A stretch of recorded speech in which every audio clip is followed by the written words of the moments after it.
Welcome to the Sailing to Success podcast, the show created exclusively for entrepreneurs and small business owners looking for a safe port in the storm of fast-paced business growth.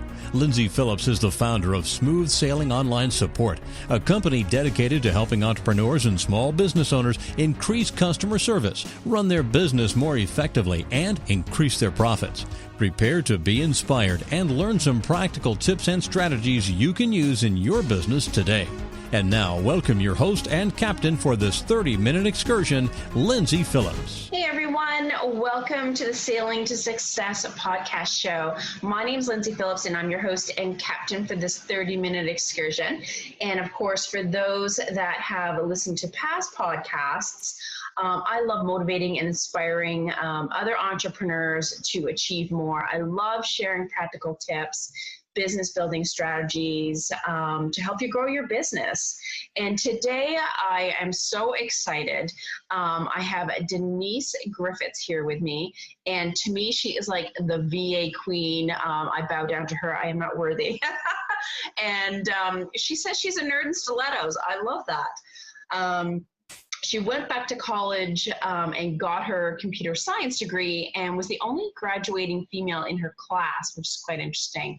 And being a highly committed introvert, she bypassed the whole job placement office and went straight to small businesses and oil field offices and begged to build websites for a whole $250. Her rates have changed since then, I'm sure, to build up her portfolio. And so that was in 2001 when the majority of Americans didn't really have internet, and those that did go online, of course, we all remember the good old dial-up connections. It was really a world in which web pages were rudimentary affairs containing lists of links and information and not much else. So WordPress, as you know, and social media didn't exist back then. And it was just a whole different world. I mean, YouTube didn't exist. Facebook didn't exist. I know that's scary to a lot of you out there. And it really wasn't that long ago.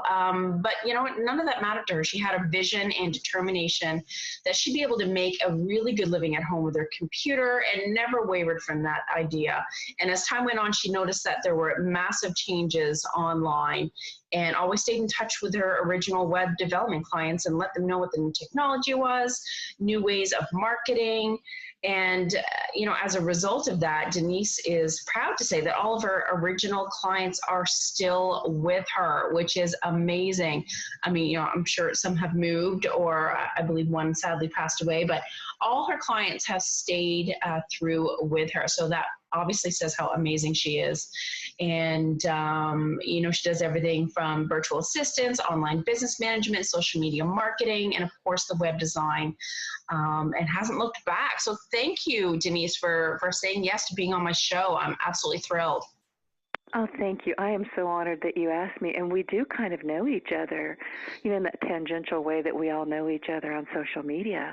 But you and I believe we're both coached by Jim Palmer. Yes. The great Jim Palmer. We've both been part of his mastermind group. And being in his world and that circle. I know it's a small world when you think about it. And of course, me working for Jim as well.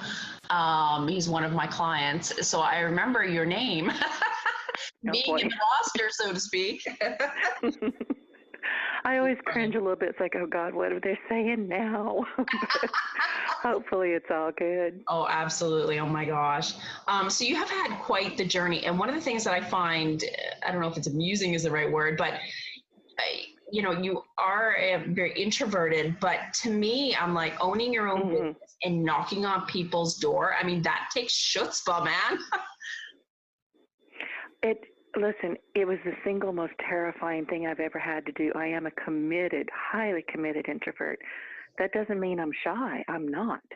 I just need to be alone about 98% of the time. In fact, it used to be that, you know, I was, you know, just off by myself only 95% of the time, but I've closed that gap. So my lifetime goal is to become the crazy cat lady sitting on a porch with a shotgun on her knee. I just want people to leave me alone. Fair enough. And yes, I enjoy all your cat pictures. Place. It's very exciting. Yeah, you know, but we're, you know, introverts are not shy. We tend to be very good business people. I see what you're saying. Yeah, as long as we don't have to knock on doors. But I did, and oh my God, I'm actually getting my back hurts just thinking about it. I'm standing up going, It was horrible. But I knew even then, look, I got my first computer. This is a sad story. I got my first computer before there was an internet. And I'm not elderly. I just knew that I had to have a computer. And I spoke MS-DOS for the longest kind of time. I apparently was always a nerd, didn't know it, but I was one. And then eventually here comes, AOL. Remember that? You've got mail and all of that. And this is about the time that I really recognized that, and I own my own business, but I am not cut out to work in somebody else's office. I'm just not. I run with scissors. I don't play well with others. Yeah. Getting my computer science degree never meant to me that I was going to go work for another company. I was going to create my own. So I did. For you. And some people, they know that right off the bat, and that's amazing that you did. And some people kind of stumble into it, or it's funny how people have a certain mindset of what working from home is, or what having your own business is. You have to have a cast iron stomach. You can't get bruised easily. You can't get your feelings, hurt easily. You have to have a strong work ethic, and you have to be very passionate about what you do. Yeah. It's not easy. We fall down and bruise our butts all day long. Yeah. And it's not easy, but it fits who you are. Do you know what I mean? Which is awesome. So, you have seen so much change in technology. And I remember the, dot matrix days, so to speak, Right. and where it is now. So obviously, God, you have learned so much with web design from back then. So what has been the biggest challenge for you technologically, or the most exciting? I'm not sure that there are that many challenges. I am a nerd in stilettos. So, and I don't mean that to sound arrogant, but it's just my natural home, apparently. But I've seen massive, massive changes. Listen, when WordPress came along, I was like, oh, there is a God. I know. That is magic. WordPress is magic. And you can do such phenomenal things with it. But of course, the big thing for me and for my team is staying on top of really rapidly changing and evolving technology. You can go into Infusionsoft one day and then they've changed their entire back panel in another. You have to, if you're going to be in my particular world, the virtual assistance industry, web development industry, there are two industries, but I always say that, I started out as a web developer, then I added virtual assistants, as client services, which was a perfect match. And then they ran off and got married. So I'm just one big company now. But you have to stay on top of everything.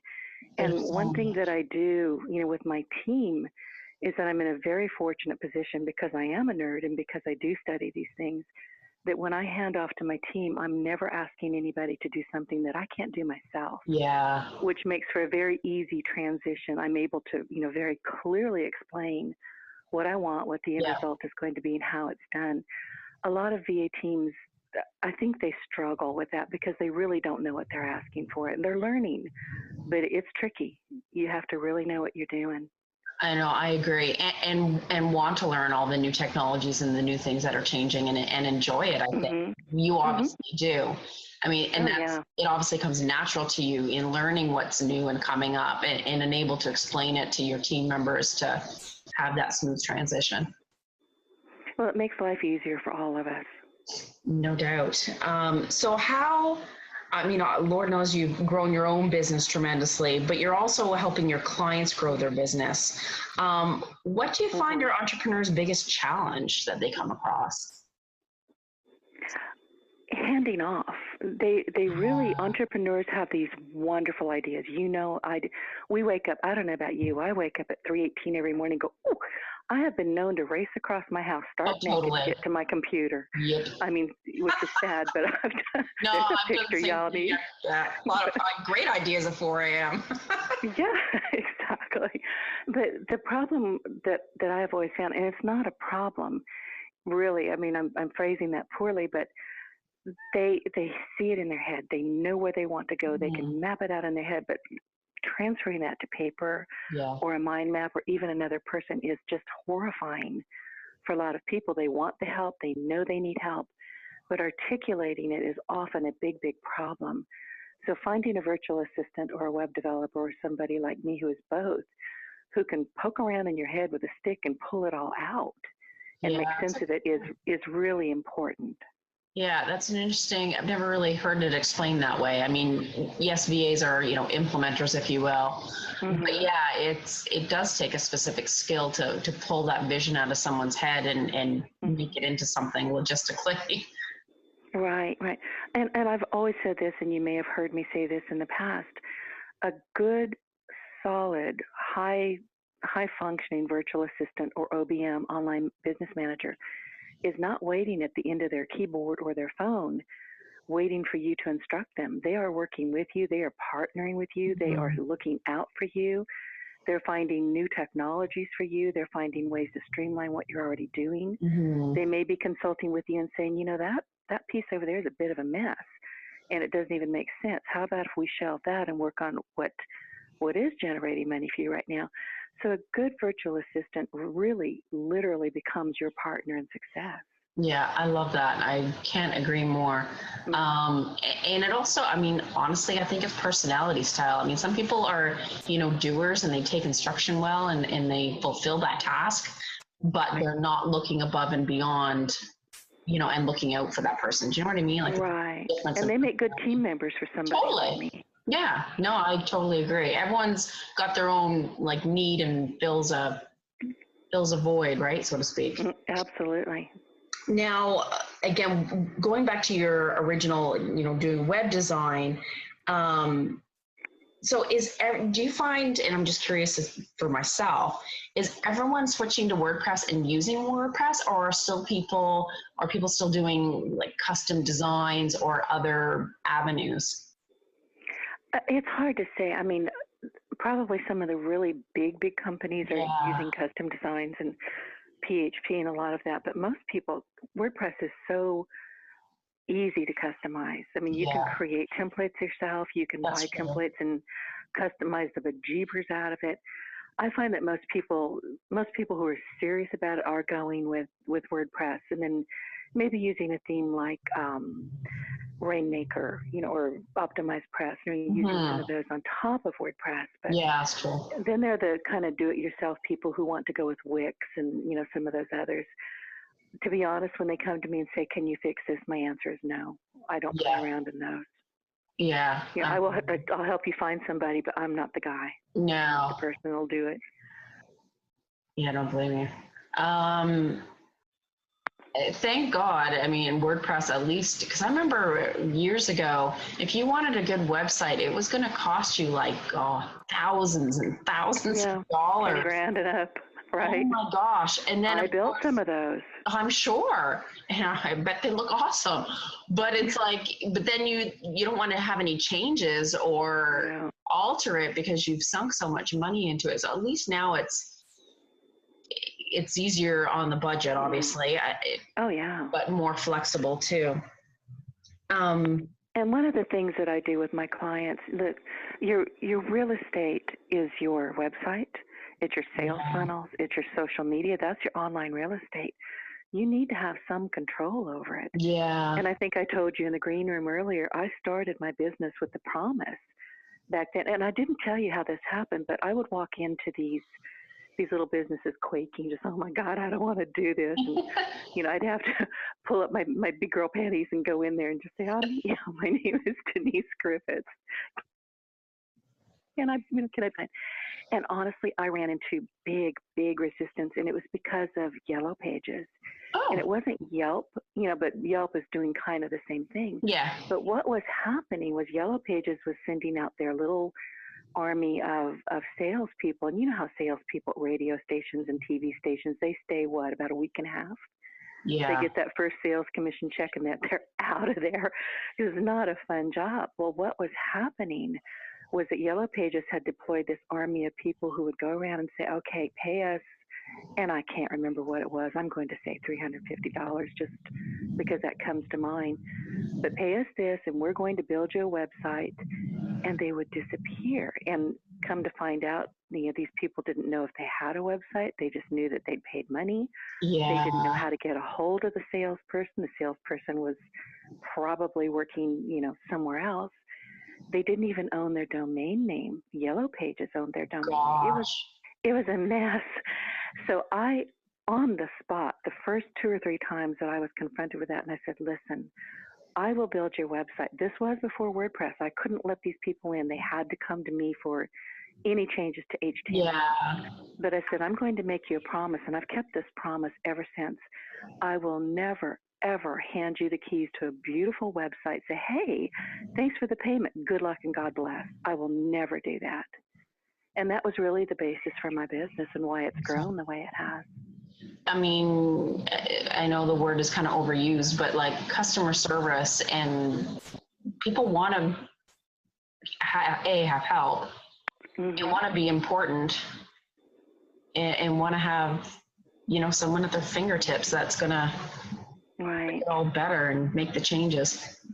And a website really should not be a one and done project in my book. But, and of course now with WordPress, you know, I will tell my clients, listen, when we're all done, you and I are going to get on the phone for, you know, 2 or 3 hours, break it up, you know, half hour here, hour there, whatever it takes. And I'm going to walk you through how to upload your blogs, how to add images, how to make any small edits, stay away from the short codes, stay away from this, but, you know, everything else is good. And if you need me for anything, you know how to find me. Nice. And it works really well because, you know, people want to have control of their own business, which makes sense. Yeah, you don't want to be dependent on someone all the time. It affects the time frame as well. Now, how often would you say, I mean, I know obviously we upload a lot of new content, blogs, podcasts, whatever it may be, but how often should we change our website, like the look of it or the theme? Are you finding that people are changing it often? Yeah, I would say about once every year you need to freshen it. Wow, that's a fair bit. You feel like you and I don't mean change it dramatically. I mean, go in there and, you know, maybe clean up your colors a bit, maybe, you know, tighten up your theme. But about once a year, it's a good idea to go in there and do a wellness checkup. Wellness checkup, I love that. Yeah, what needs to change and, you know, maybe what you're no longer doing. Yeah. You know, businesses, you know, like we operate kind of at the speed of sound practically. So you really need to do a website audit at least once a year. That's so true. I did mine just over a year ago, and right now I'm revamping some pages, and I'm like, man, I feel like I just did this. Yeah, but that's what it takes. It's important. Yeah, totally. Yeah. And, you know, Google wants to see that the search engines want to see that you're paying attention to your real estate. They want to see those. They can be small changes, but they want to know that you still care. Yeah. And that's a whole new ball of wax. I mean, you know, even I don't know how many years ago, but like Google and SEO, and we're like, we knew nothing about it. And now SEO is crucial. It is. You have to be able to tag your content. You should be using H2 tags. You should be, you know, giving your images good SEO-friendly search engine optimization. You know, let's just, for instance, I built a website recently for Dr. Tim Crowley. Every one of his images says Dr. Tim Crowley. So when you type in his name, tons of images pop up. And they all lead right back to his website. Perfect. I know. All those, you're full of all the good tricks, that's for sure. And all the good strategies. Can't overlook them. They're important.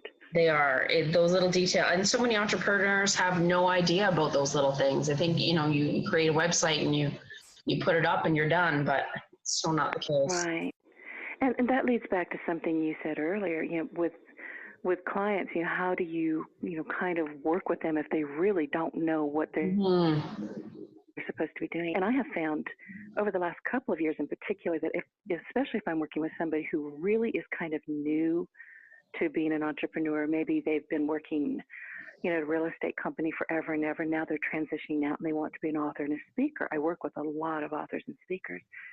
And basically what I will do is in these ramp-up conversations, I'll say, okay, we're going to do some business creation, not just a website, but we're going to do your branding. We're going to build your website. We're going to get your social media on point. And we may break that out into 2 or 3 phases over the course of a year. So they're not overwhelmed. They can see what's coming. They know what they have to deliver to me. They're not terrified, and they're not just saying, I don't understand this. I know. I'm finding that breaking it out into phases just works best all the way around, especially if it's a large project. Yeah, and again, well, you've been at the beginning stages, and so have I. It's like starting a business. You're overwhelmed with information that's out there, but it's like, where do you start? Like, obviously the website, Right. social media, but it can be overwhelming. Like all the things you need to do to set up to market yourself, content marketing, whatever it may be. So, And one of those things, yeah, oddly enough, and most people don't think about this either, but I will tell potential new clients, I have 3 right now that I'm working with, listen, let me peek under the hood and, send me what you've got. I need to see where you're at right now. yeah, I want to see what's working. I want to see where the gaps are. But I'm also going to do an in-depth, kind of a research on you, and I'm going to find stuff that you don't even know is still out there. For instance, I found a MySpace page the other day Oh, for really? somebody. I was like, you got to get rid of that thing. She said, I don't know how to log it. I said, I don't care. Get rid of it. It was Yeah, horrible. interesting. So, you have to, it's just part of, creating that business. You don't want people stumbling across stuff that you did that maybe has nothing at all to I do with know. what you're currently doing. It's confusing. People have short-term memories. They Yeah. just want to know what's in it for them right now, and they don't care about your MySpace page. No, So, that's so you have to true. clean up a lot of that too, which is part of what we do. Again, all those little things that you don't think about typically. Yeah, exactly. And I sort of tout you as the queen of productivity as well. Oh, And I know it's a passion of yours, and I just soak up every productivity tip. Um, so for the entrepreneurs out there, doing their social media, dealing with their website, their branding and such, what are your favorite kind of 3 go-to productivity tips or tools that you use, I guess I should say? the biggest one is make time for you. And that's YOU, capital letters, exclamation point, exclamation point. I get up every morning. I'm an early riser. I don't sleep a whole lot. I don't know Yeah. too many entrepreneurs that do, actually. And I get up every morning at dawn or a little bit earlier, and I spend a minimum of 2 hours doing what I loosely term spiritual practices, which is really just a blanket term for me spending time with me, with nature, and with my Maine Coon out on the back porch.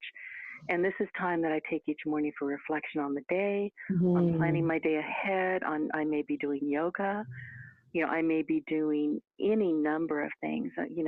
T-Tap, Teresa Tapp is coming on my podcast pretty soon. I love her workouts. I'm T-tapping out in my backyard. I look like an idiot, but nobody can see me, and I'm happy. And Tony Robbins has a practice that I follow, during those early morning hours too. And he takes time for gratitude for 3 things. Yeah. He's very clear about what they are. And then he has a meditation practice where he focuses on spirituality, or for him, what he calls feeling the presence of God. And then he thinks about his 3 to thrive. Again, those 3 things that he's going to do that day. And the second thing is shut it off. It's critical that we create and really police our boundaries. And I find that by scheduling time to do something and actually doing it while resisting the urge to answer the phone or check in on social media or check on Gmail means that I'm focused on one thing and one thing only. And because I'm focused on that one thing, I can knock it out in nothing flat. I mean, 15, 20, 30 minutes later, I'm done.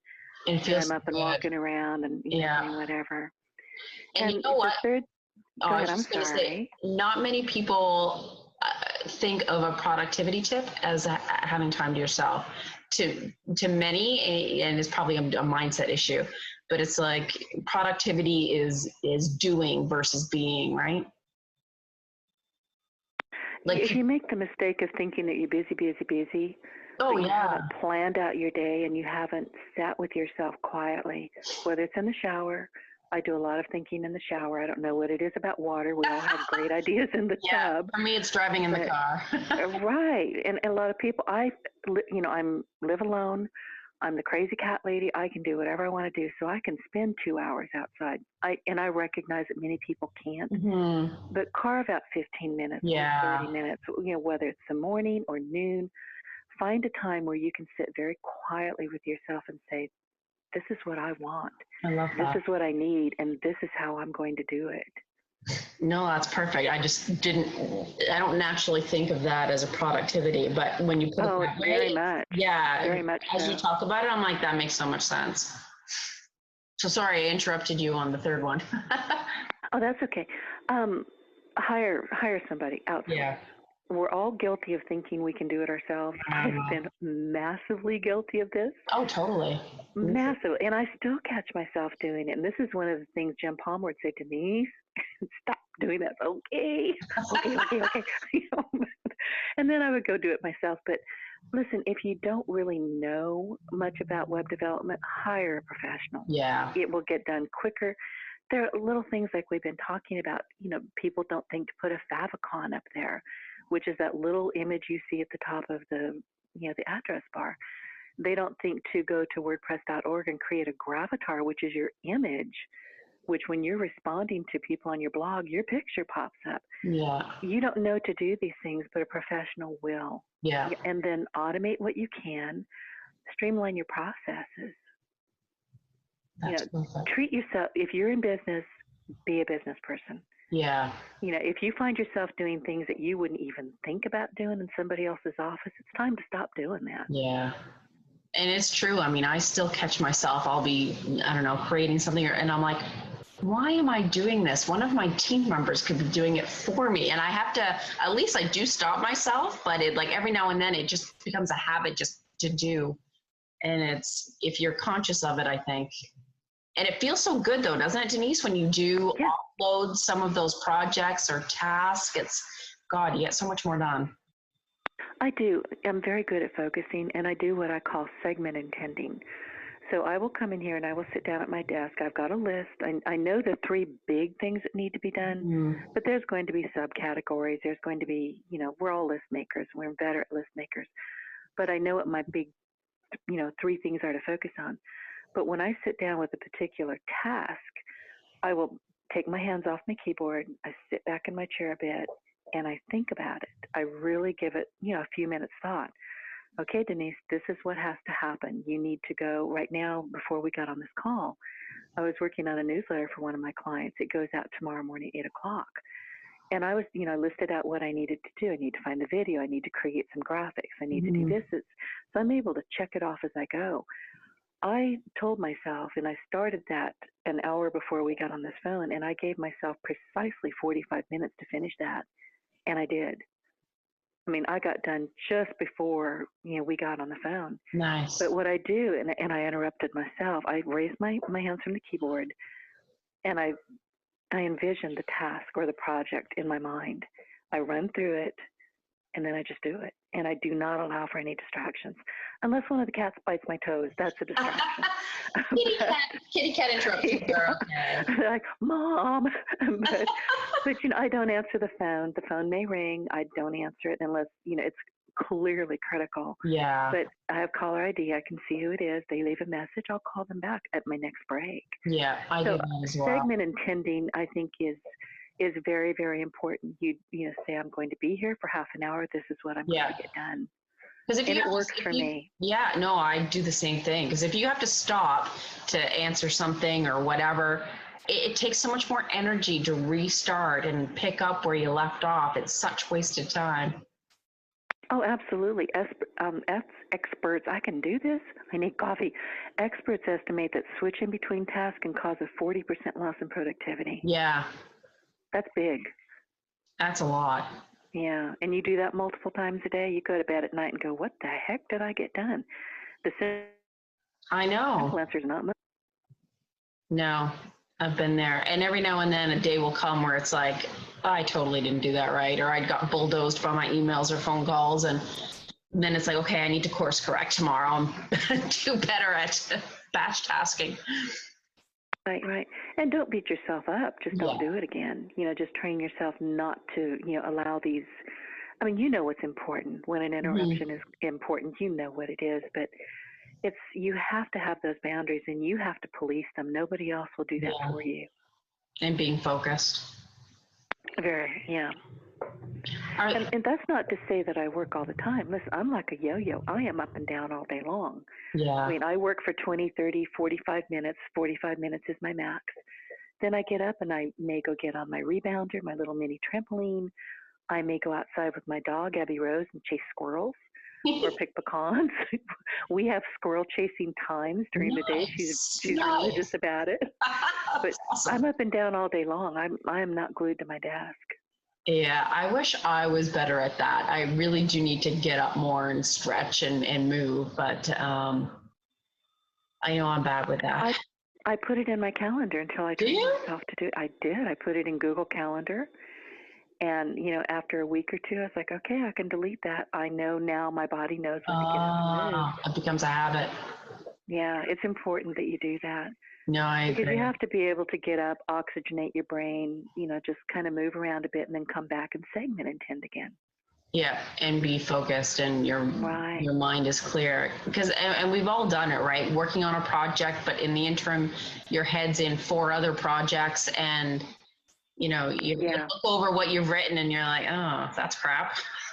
Because your head wasn't in the game. Your head wasn't in it. You're not. And I like that you sit there and you think about the task first, take a minute, and then do it. And yeah, that makes a lot of sense. Well, I had to do some serious training on myself. Otherwise, I'd be all over the map. Mm-hmm. Another thing that I can tell people this works is batching it. Every time we become distracted, it takes an average of 15 minutes to regain your focus back. Did you know crazy. That? That's nuts.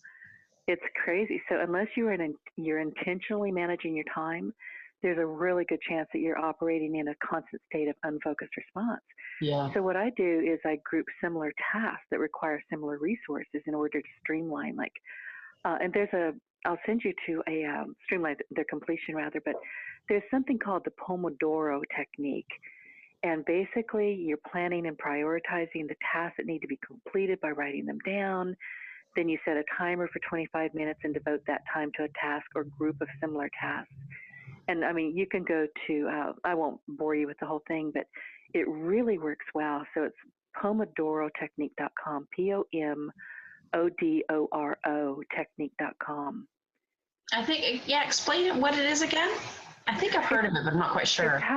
It really shows you how to batch things. You can plan and prioritize the tasks that need to be written down, that need to be completed. It just shows you how to do it. It teaches you to, work on a timer, kind of like I did, and then get up and then move on to something else, pop some popcorn, drink some water, talk to your dog, whatever it's going to be, do laundry. I've got the cleanest house around, I'm telling you. I'm up and down. I can do a load of laundry and nothing flat and get back here and go back to work on a website. Yes. It's crazy. That I do. Yeah, I think we all do. My former husband, he was laid off from his job and he had an office in here at the same time. And one day he looked at me and said, I didn't know you moved around so much during the day. And this was towards the end of the relationship. Funny. And I said, who do you think cleans the house and cooks your dinner? I wasn't. I was like, do you think the VA fairy does this? But, when you're working from home, you have the opportunity to do so many things. So if you do them with focus, you can get a ton of work done, both personal and, professionally. And you don't have to be overwhelmed every day. Yeah. Do you have an optimal time of day that you work best? Morning. Yeah. I have found, though, that I'm very, very good in the morning. I'm very creative in the morning. I start flagging around 2 in the afternoon. So I take an hour or two off, and then about, 5, 6, 7 o'clock, my brain is right back on fire. Interesting. I know. It's weird. Yeah. I work best in the morning because I'm fired up, got the energy and clear-headed. But I do notice that in the evening, after the kids go to bed at 8 o'clock, I don't know why, but my creativity kicks in. So if I need to write a blog or a sales page or whatever, I'm like, I might as well, might as well put this to use. And yeah, I'm most creative or have good ideas at that time for some strange reason. Yeah, I do the same thing. I have those 2 distinct blocks. And I can work all day long. Oh, yeah. But around that, 1, 2 o'clock, I take an hour. I just walk off. Nice. And, I may be out in the backyard reading a book. I may be digging holes. I do a lot of that. I garden quite a bit. And I move things around. I live in the deep south. You can't kill anything. I try. So I just, when it gets overgrown, I just move it to another part of the yard. But, I'm always doing something. But I know that if I'm trying to work around, around that time, my brain is just shut down. So I don't even try anymore. No, and I guess being as an entrepreneur and working from home, I mean, sometimes you feel like you should be working all the time, but being aware of, what your peak times are and like you created it really well for yourself in creating that balance. Well, listen, I didn't do this right away. It took me a long time to figure out that I couldn't get up out of bed, brush my teeth, go to work, and then go to bed at midnight. And I did. For the longest kind of time. Yeah. I mean, I worked and worked and worked. And I mean, when I tell you I'm a high functioning workaholic, I'm not kidding. But I've had to learn to take care of myself during all of this because, I got to the point my back hurt, my hip hurt because of the way I was sitting in my chair. Yeah. I have 3 monitors and I'm always, turning to see what's going on the 3 monitors. I was hurting myself. That's true. And you think, and I've done the same thing. I remember at the beginning of the spring, because I'd been sitting so much, my IT band in my leg was strained and it was so painful. And it was worse at night when I went to bed and going to massage therapy. And she's like, do you sit down a lot during the day? I'm like, yeah. She's like, you need to get up more and move and stretch. And I'm like, I mean, I kind of knew that already. But it's like you don't realize that even though you're sitting, it also has negative effects on you. So I've since gone back to the gym finally and doing yoga, and it's been so much helpful. Yes. In fact, I've read studies that indicate that sitting is the new smoking. It's really bad. That's really bad for you. It can shorten your lifespan. Yeah. None of us want that. But what I do, and Tony Robbins, did you watch his thing on Netflix? I'm Not Your Guru. Did you happen to watch it? No, but my one client gave me the link to watch it, and I just haven't watched it yet. I have it in my to-dos to watch. Yeah. I mean, I have all of his books. But I was warned by 2 people who know him very well. One of my clients worked for him for 10 years. And in fact, my client, you probably heard about the movie Sully. Yes. Clint Eastwood did that. Yep. Well, my client, Dave Sanderson, was actually the last passenger off that plane. Oh, wow. Okay. He has a fascinating story. He went back to help people get off the plane. Podcast interviews that he's been on. Yeah, I think he's been on Jessica Rhodes' podcast. But yeah. Anyway, so he worked with Tony Robbins for 10 years, and a business partner of mine worked for Tony Robbins for 12 years as a content creator. Both of them warned me, this is Denise, there's a lot of F-bombs, there's a lot of cursing. And it took me a couple, 3 times to watch it. And finally I realized, and I'm not a prude, but it was just so egregious, like, oh, geez. And I would catch myself kind of flinching. But the thing is, I finally realized that he does it for NLP, neuro-linguistic programming. He's shocking these people out of truly horrible states that they were in. And part of it is just egregious. That's just how he speaks. But oh my God, it was phenomenal. But one thing, and I did have a point for going there, one thing that I noticed that he did, he has a little rebounder, little mini trampoline. And I have one as well, and it's my favorite piece of gym equipment. I have a gym in my home. That is my favorite equipment. Really? He has one when he gets up first thing in the morning. He gets on his rebounder. Then he goes into the hot tub. Just before he goes on stage, he jumps on that rebounder. Those little if you want round a quick and easy way to just oxygenate yourself and feel better, energize. Get on a rebounder, but bounce around like a little kid. You will be so happy. And then you're ready to come back and you feel good. Interesting. Well, it gets your blood going. And your heart going. Say it again? It gets your blood moving, right? It does. I mean, I've had one for years, and I wouldn't be without it. I mean, they're phenomenal. Interesting. And, 10, 15 minutes on there, you're happy, your blood's happy, your eyesight's clear. I mean, if you find that, you're a little fuzzy because you've been staring at that monitor, by the time you get off that rebounder, your eyesight's clear again. It's amazing. Yeah. So that's my health tip today. I love that. Get a little mini rebounder. That's awesome. This time went by a little too fast. I know. Sorry. And I just keep on talking. Sorry. No, it's been both of us. It's great. I love my podcast interviews that accidentally go over. I so appreciate you taking your time out to chat with me today and give some great tips out to the entrepreneurs out there. Well, I hope they're helpful. And thank you so much for inviting me to be on. I'm really honored. You bet. And so how can people find out about your services and about you, Denise? My primary website is yourofficeontheweb.com. DeniseGriffitts.com is being rebuilt. I feel like the cobbler with no shoes, but I'm not. My own website is not working, but it's in the process. Yeah. Yourofficeontheweb.com. Perfect. DeniseGriffitts.com, and you can find me all over social media. It's hard to throw a stick on the internet without hitting me. Love that. It's so true. Perfect. So thank you so much again for being on my show. And I would like to invite you to be a guest on mine as well. I would absolutely love that. I would be honored. That would be super. So everyone out there, thank you so much for joining us. I hope you had as much fun as we did. You can, of course, find this episode and previous shows at lyndsayphillips.com, along with my videos and blogs. And if you want to learn more about how I can help your business grow, it is ssonlinesupport.com. So until next time, folks, I wish you all a productive and profitable week, and may the winds always be at your back. You've been listening to the Sailing to Success podcast, the show created exclusively for entrepreneurs and small business owners looking for a safe port in the storm of fast-paced business growth. To make sure you don't miss a single profit-boosting show, subscribe to this podcast at iTunes and www.sailingtosuccesspodcast.com. To learn more about how Lyndsay and her team can help you increase customer service, run your business more effectively, and increase your profits, go to www.ssonlinesupport.com. That's www.ssonlinesupport.com.